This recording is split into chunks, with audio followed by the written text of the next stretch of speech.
günüdür, yaraşırlar birbirine. Subaylığın son günüdür, gelin götür bey evine. Bu cütlüğün to günüdür, yaraşırlar birbirine. Subaylığın son günüdür, gelin götür bey evine. Ama bir arzu söylesin, ama dualar eylesin.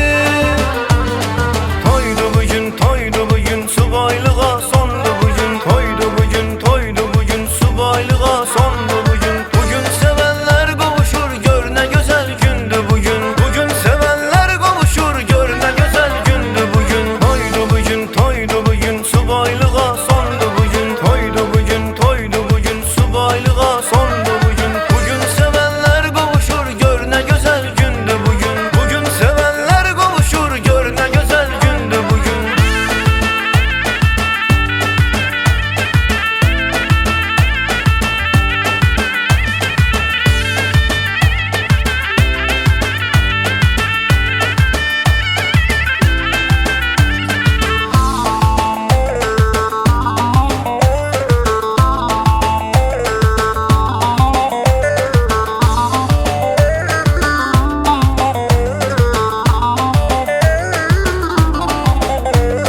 Gözleriniz aydın olsun ay atalar ay analar. Bugün güzel